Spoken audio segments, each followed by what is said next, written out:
So good morning, folks. Good morning.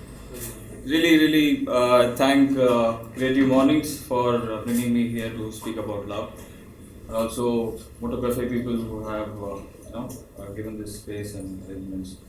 Love you, Creative Mornings. Love you, Moto Cafe. Love you, all the people here. So how I think how we have been brought up from childhood. It's like we have always been exposed to this love in different aspects and this different perspectives. How I grew up was listening to love stories and watching films or love-based things. And you look across the world, it's the same. If you take a kid from USA or Australia, if you ask him, what is the best part of childhood or his childhood, he will enumerate incidents of love stories, of friends or of movies and stuff. But then what happened in this whole scenario is there are different perspectives of love which people have generated for themselves. For some people, love is God. For some people, love is Khuda. For some people, love is riding. For some people, love is getting into your room and doing stuff. So there are different versions of love, different aspects of love which we have created. Nobody else has told that this is what is the definition of love. If you look at the definition of love in a dictionary, it runs 2 pages. And now recently, there's another word which is closely coming together with love, that's like. Now, I was just coming in a cab now. There's 2 girls with me sharing the cab, Uber cab. So their discussion was, both of them have boyfriends, there's also some more guys. So she says, I like this guy, but I don't love him. So I didn't understand what is this concept of like and love. Again, you look at the dictionary. Like has come in in the near future, maybe some 4 to 5 years before the word like. So when I ask people, so what is this like? You like this person and you love this person. It's like this person means you hang out, you go with them, you do things. But then what's love? You get intimate and that's love. So people have different perspectives and different genres, and accordingly the words are also coming into the dictionaries, which are closer to love. Okay, why all this lecture about love is, there's a small story which you all would try to relate it. There's a small farm. A little girl used to go around with the farm, 2 parents.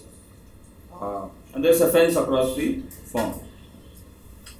And this little girl, she's very beautiful, very loving, her cheeks are when she smiles, it gives out a dimple, and very good eyes, and anybody will love that little girl.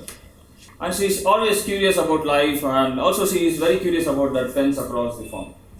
So she often goes there and she sees the other farmers across, other family. There's also a cute little, boy there who comes around, and they don't know to speak. They don't know any language. They're still kids. They come along. They see each other. She gives some flowers from the farm, and he gives some berries and fruits. This happens for a while, and parents also wave at each other across the farms, and everybody is happy, and things are going on. After a few days, suddenly this fence, it becomes a bigger barrier. It's barbed wires, and again this girl, goes there, sees the boy. But now they can't, exchange fruits and berries, but they can still see each other and then come back. And slowly, this fence becomes an electrified fence. So they can't, even, go close to each other, just, from a distance. Parents always insist that, don't go close to the fence, it's a dangerous place.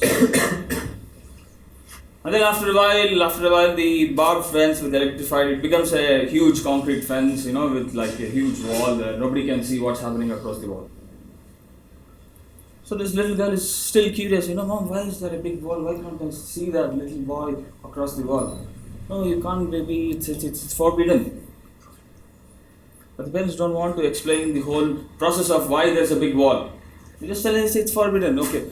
Then the girl grows up in due course of time, taking that, okay, it's forbidden, it's forbidden. Then she asks, there are many questions, why it is forbidden, why can't I see the wall? No, it's bad for you. Why the little boy he's good to me, he's always smiling at me, he's good. Why is he bad for me? No, there are bad people across the wall.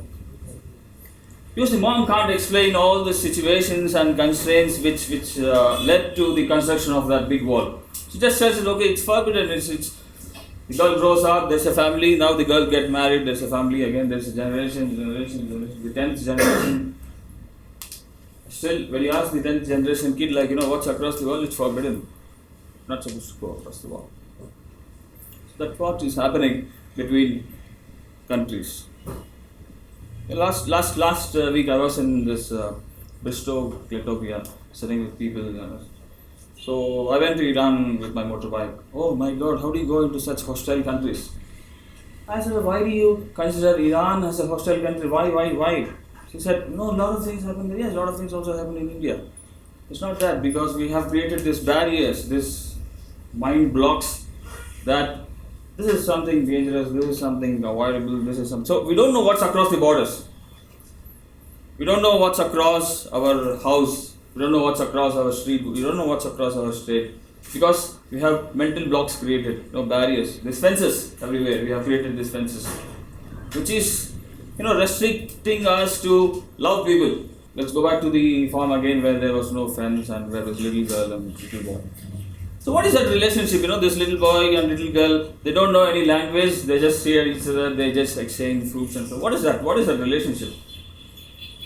What's that relationship? That's love. Basically human beings have this character inside called love.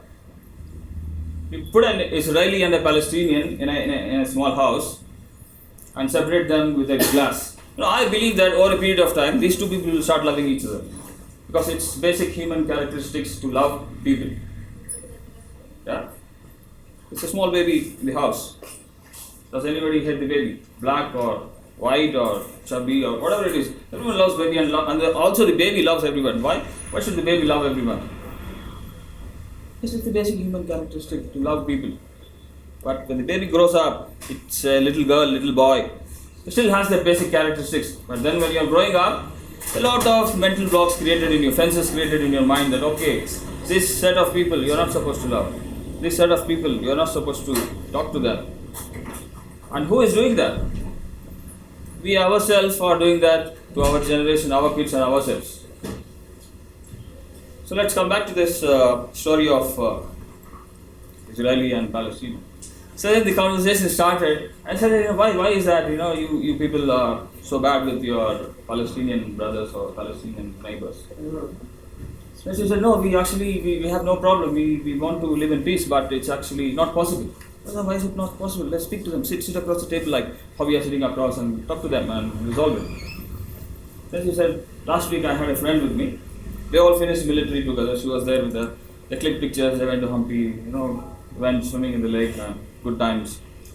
She had to live. And she went to Israel, and the next day she gets a message that she is dead.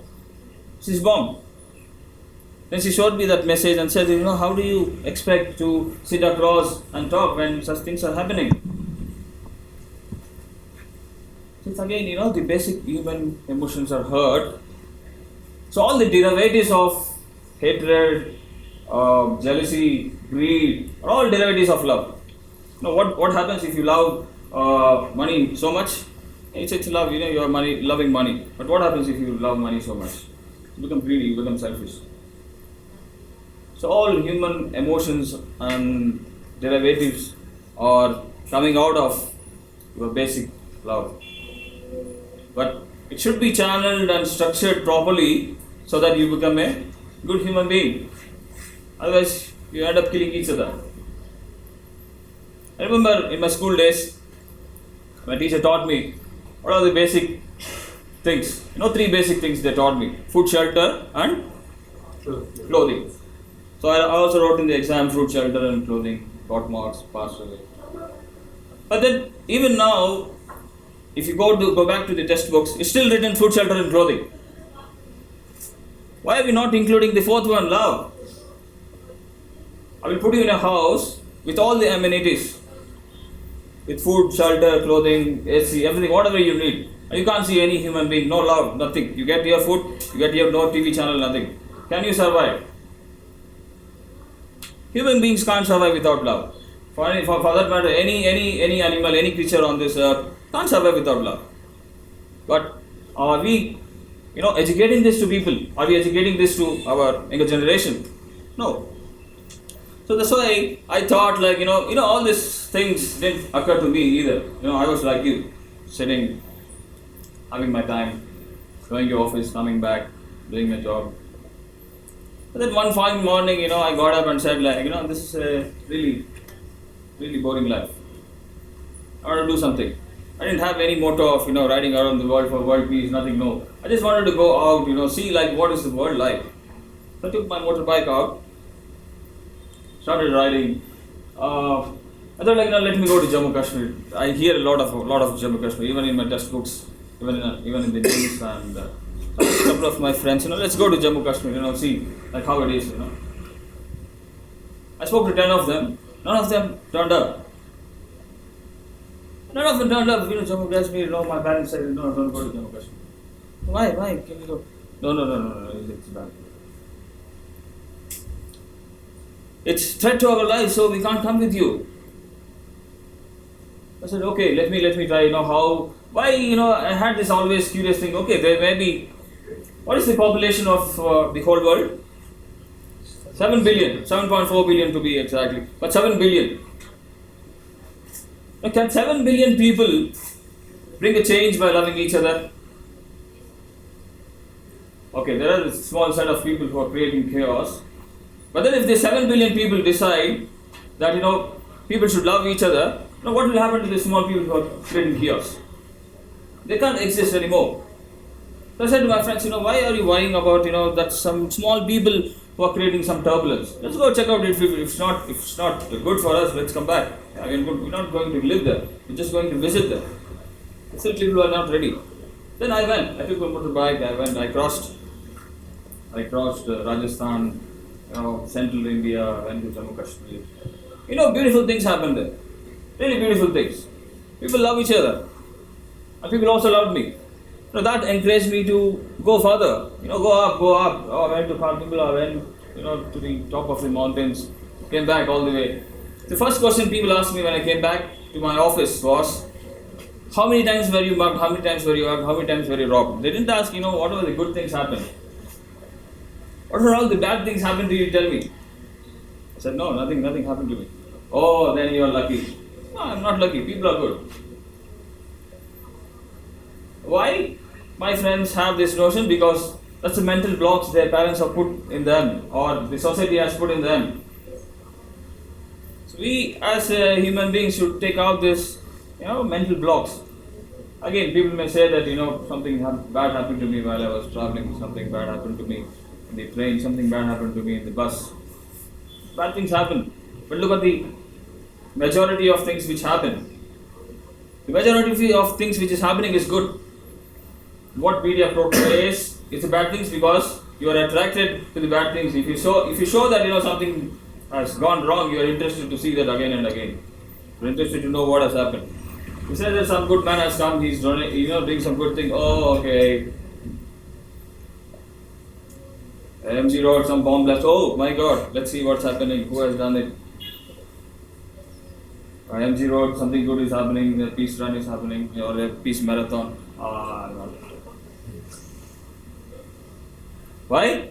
Because it's not our fault. It's how we are brought up. It's how it's how we are designed. We are designed to fear. We are designed to attracted to bad things. This is how the society has grown. That's how people can control you. Otherwise, you can't control people. So coming back to the rights, and then this whole India thing was over. Came back, had a discussions with my colleagues and friends. I told them, see, if this is the situation in India, where we are afraid of our own countrymen, and we are afraid of, going to our own country and meet our own countrymen and speak to them. So what about, the world, when I step out of my country and see, take for Pakistan. What if I go to Pakistan? What will happen to me? There are 5 people sitting across. 3 people went away without speaking anything. 2 are sitting there because they were like a little bit close to me. 2 are sitting, okay. They're still listening to me. Okay, what's your plan? So see, we take our bikes, we cross across Pakistan, and we go to Iran, then we go further into Europe, and then we come back. One more guy left. There's only one guy sitting now. I thought he's curious and he wanted to come with me. He said, look, Kedar, we are very good friends. Yes, I understand. Please don't do such things. What has happened to you? Get married. Do something with your life. Why do you want to go to Pakistan and die there? I said, okay, thank you very much. So he also left. But I didn't leave the table. I was still sitting there figuring out, how should I go about this? So I sat in my home, started Googling. Okay, I thought it's possible. I need to get a visa, I need to get so many things. So I went to the Pakistani embassy. Sat in the Pakistani embassy, gave the application. They said, you come back tomorrow. I came back the next day. They said, why do you want to go to Pakistan? I said, I want to go riding, so this is my route, this is my plan. And this. I have already done so much in India. Janab, aap aise kijiye, aap kal aaye. Went back, I came. Because the ambassador was not available, so people were not able to take a decision. The next day, the ambassador came to meet me with all tie and everything. Yes, mister, what is your problem? I don't have any problem. So what is that you want? So this is the plan and okay. I will put your request across the High Commission Command of Pakistani High Commission Command, and we will get back to you as soon as we get some reply from the High Command. Yes, sir. When is it possible to get the reply? This is my card. You can call me anytime. Call me next week. We'll tell you what has happened. So I come back to Hampi. So there after a week I call. हाँ जी जनाब, आपका application मेरे table में है, मेरे आंखों के सामने है, अभी तक पाकिस्तानी हाई कमांड से हमको कोई भी आदेश नहीं मिला। अगले हफ्ते कॉल करो सर। हाँ, अगले हफ्ते कॉल कीजिए, इंशाल्लाह, शुक्रिया, खुदाफिज। So again one more week, no? Do the same thing, the same answer, same tone, inshallah, खुदाफिज, okay. Then I figured out that these people are not giving me visa. So the thing was, there was a guy who was outside the embassy, the guy who takes the application and stuff. He asked me, why are you putting yourself and ourselves in the trouble? I don't have a military background. Even my father's not a military background. I'm not even from north of India. I'm somewhere from the one corner village from South India. What's your problem? And it's only a week. I'm asking only a week to pass through your country. It's not possible. So I came back home sitting okay. So the doors are closed, but the passion inside is not died out, Sat with Google, started typing, so answers came. There was a possibility I can fly across Pakistan, fly into Iran. There was a possibility. So I went to Mumbai, checked out the possibility. I said, it's possible, yeah, it's possible. Met people, did a lot of paperwork, oh my god, tons of paperwork. But I did it. Did all the tons of paperwork, took my bike, flew to Iran, Tehran. Yeah, a lot of stories happened, which is coming in the non-fiction book, in detail stories. What happened at the embassy of Iran? What happened with the situation of my bike? Nobody understands a single word of English in Tehran. So the bright part is, the people in Iran, oh my God, a lot of love and affection. Really, I never slept even a single day without food, And I just slept everywhere. I slept on the streets, I slept in the petrol stations, petrol pumps. Without any language. No, I hardly speak any Persian words. But people taught me some Persian. I am going because they speak only Persian. Kujabari means, where are you going? I didn't make an effort. I started learning the language because, people are so learning. They're speaking to me all the time in Persian. I learned Persian a little bit, talking Persian to them, whatever I knew. So, crossed Iran. So at the border, I met this person, where are you going? I'm going to Turkey. Oh, be careful. Why? Turkish people are very bad. Be careful. You have a big chain. For the Persian word for chain is zanzir, as it is in Urdu. So why zanzir? Why zanzir? Turkish people, you don't know your bike go. Oh, why zanzir? So why this hatred? Why this? Because there's a big border, big fence, big iron gates. You can't see what's happening there. You don't know who is there. And this guy asked him, have you been to Turkey?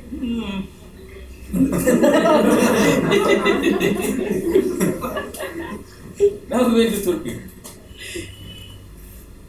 I tell, okay, I go to Turkey. Then I go to this small town called Sivas. It's a Turkish town. I go there, I am received by a guy. You'll be surprised, couchsurfing works in Iran, Turkey, everywhere. Heard about couchsurfing? It works in Iran. It works in Iran. Couchsurfing is the best way to travel in Iran. Superb. But there are some do's and don'ts. If you do the don'ts and get caught, 100 lashes. Nobody can save you. So that's the rules there. Respect the rules, go according to the rules. So also these things are coming up in the book. What are the rules? What happens when you don't obey the rules? As a foreigner, if the guy is pissed off, 200. And I have spoken to people that 10 lashes you are down. So they don't beat you all the 100 lashes in one day. When you are again prepared to take till you take your 100 lashes, you should be there. So in the Turkey, where are you coming from? Oh, from Iran. How are people in Iran? Are they good? Yeah, tremendous people. They are good.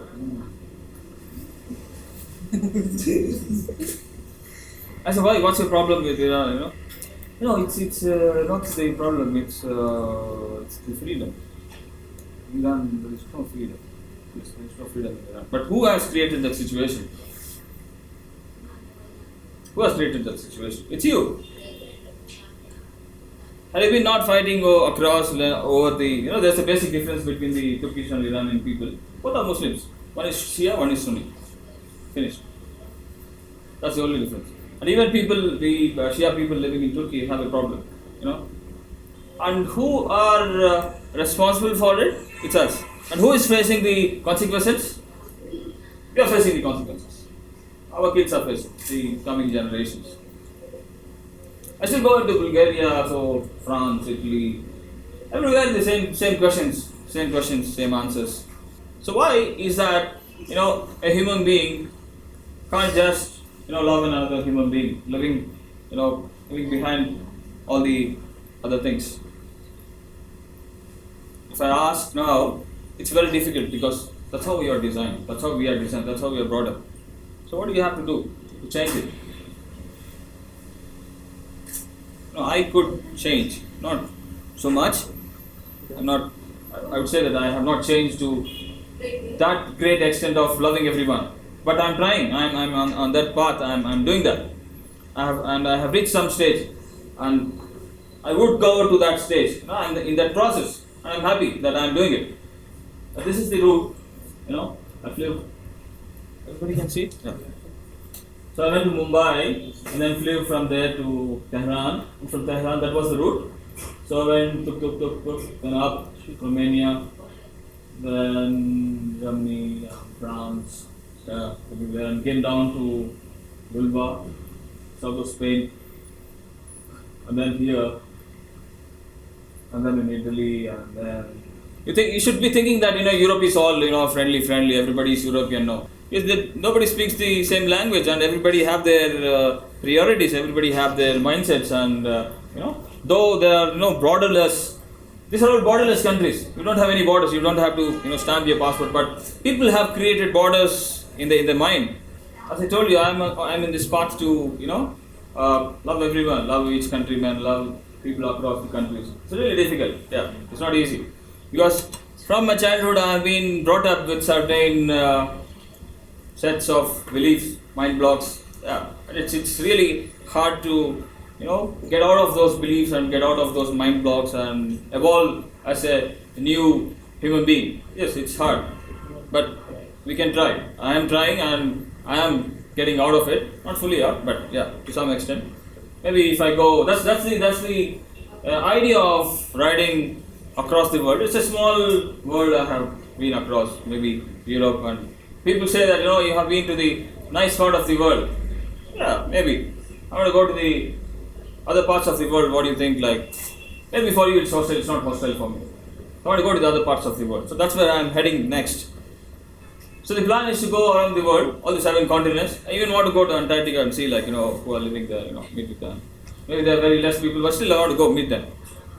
So what is this motivation behind going around the world, across the 7 continents, riding for 4 or 5 years on the motorbike? It's the people. The people are motivating is their love. The love from the people is the only big motivation for me to go on these rides. Take this risk. To find out and tell to people like this, thanks to Creative Mornings and MTM and Moto Cafe, who give opportunity to people like me to speak in front of people like you, so that you also get to know that this is a big world with a lot of love in it. So for the next 4 or 5 years, this is what I'm going to do. Take my motorbike, ride across all those countries and see what people are. See if I'm right or wrong. And tell to the people if I'm right, I will tell that it's right, I was right. There is love everywhere, people love each other. If I'm wrong, I'll not hesitate to tell that no, I was wrong. Maybe the teachings and things which was from the childhood was correct. But I feel that I'll be right most of the time. And I believe that I will be right. Because I have been experiencing this love from a lot of people. Though I didn't go to Iraq, I met a girl from Iraq. She was 17 years old. She was with her grandmother, 2 brothers, and 1 cousin, sitting in a hotel lobby. I asked this girl, where are you from? She said, I'm from Baghdad. Oh, how is it to live in Baghdad? Life is happy in Baghdad. Go to school every day, come back, and we have dinner. We go to meet our friends and stuff. It's okay, you're living there, it's good. So what about all this bombing and all this? That's a part of life. So, can you put a 17-year-old girl from Baghdad, the 17-year-old girl from India in a room and put them across the table? And if they are sharing, how life is, what you see is, in both the cases, there is a lot of love. But the perspectives are different. So what we have the perspective of Iraq is because of the media. But there are people still living there, still living with love, still their families, their children going to schools, they are doctors, engineers, living their basic life. So what's happening in Syria? A lot of things happening in every corner of the world, but there's still good things happening. Nobody wants to talk about the good things. When will you know the good things happening? When you meet people there. When can you meet people? When you make an effort. When you take your bicycle or motorcycle and cross that border, hit that gate and cross that border. That effort is needed. You can't sit in your home and expect an Iraqi girl to come up, show up at your doorstep and have a conversation. No, it's not going to happen. If it happens, I will be the lucky person. That's why I showed this clip is to have this music creates a lot of harmony.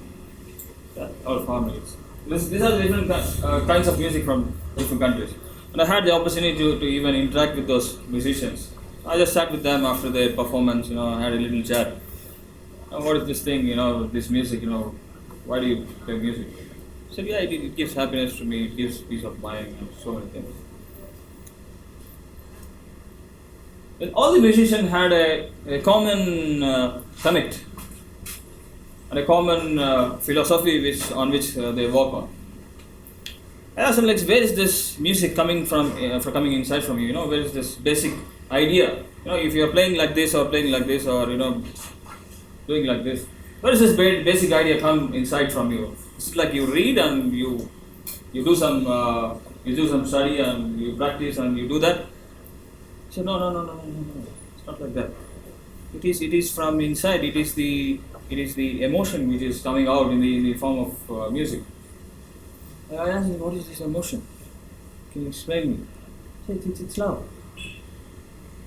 So love has various forms of expression. So one powerful form of expression is music. So again, I want to tell you why this coffee table book. I never had an idea of bringing out a coffee table book. But then to tell a story, you need some pictures and you need some letters. So that why don't I I put myself in other shoes, telling that, okay, if I write a big novel, like say 250, or a small novel, 250 pages, that's what I'm writing now. It's already done. It's in the editing phase, it will come up. This is a different book, that's a different book. So why two books? That's the explanation. Because myself, I don't read books, I don't read a lot of books. So I was thinking like there are a lot of people like me. So I thought maybe there should be something with a light read and a lot of pictures, still telling the same story. So I thought, okay, somebody said that you have to do a coffee table book. This is almost like in 2 weeks' time it will be out on Amazon, Flipkart. So what this book is about is again all the stories, but not in a very detailed way, in a very brief way, with a lot of pictures about the people I met, and it's a kind of storytelling with pictures. And the other book is a more serious read for people who want to know what happened and how it is and what are the reasons and stuff, perspectives, politics and religion. There's a small concept which I also developed while traveling around these countries. It's about women, how women exercise their freedom in Iran and how different it is from a woman who exercises her freedom in India and Europe. For me, friends, women across the world have the same problem. Getting hit by a man. Take it Iran, Europe, Germany, France, anywhere in the world. It is there. And now, when the father is hitting the mother and the child is watching, he or she thinks that it is granted. I had this conversation with a girl from Austria. She had an African boyfriend. She went to Africa to live with him. Things were very beautiful, falling in love and all those things. She went there. She started cooking for the family. Every day 20 people used to come. African people, they are loving people. Come, everybody. 20 people coming for lunch. This girl is cooking in the kitchen like for 20 people. And in the dinner again 10 people come for dinner. Next day again 20 people, 10 people. She's in the kitchen for 1 month, only in the kitchen. And she's saying, what is happening to me? I was living a beautiful life in Austria and I'm become a chef now. And her hands are smelling of fish and meat. Because almost 18 hours you are in the kitchen. She came out, she had a conversation with the boyfriend telling that, this is not happening, I can't do this. And he slapped her. That slap reminded her that, oh my God, I have to go back to Austria.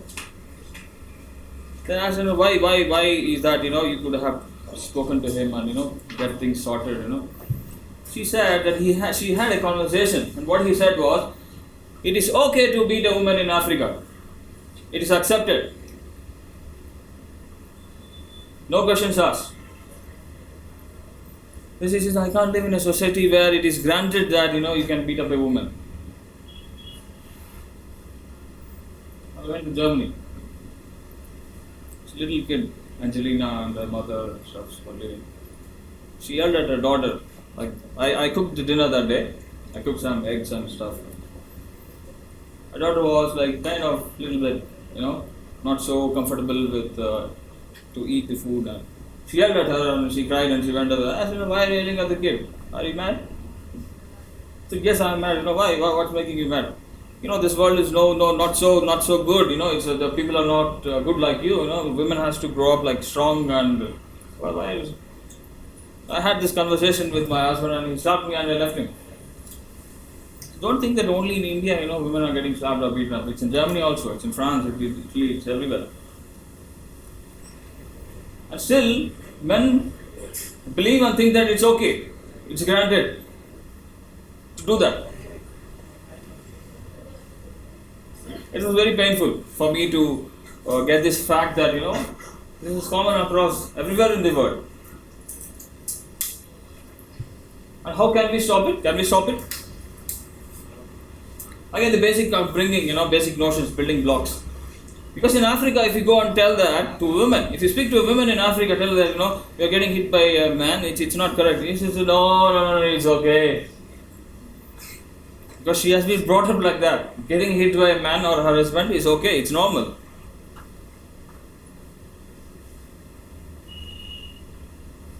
These are some things which moves me and which motivates me to go further and see what's happening. So people, so the question to the third slide, how love has changed me. This is how it has changed me. This is all the product of love. My organization, when I approached them, they didn't know what's this guy gonna do. My deputy managing director said that this guy is crazy. After 3 days, I get a confirmation that okay, I can do that. I get a support from the organization and considerable sponsorship. And now they are happy that there is a complete different human being which has come back. You can have these videos are all in YouTube and in all other social medias. So you can log into just type voyage on motorbike, you will get all these details, or Kedarnath GM, you'll get all this. So like, subscribe, share, whatever you can do. Yeah. So thank you very much once again for Moto Cafe and Creative Mornings, and to my organization JSW Steel Limited, who had faith and is also supporting me in all this endeavors. Thank you very much.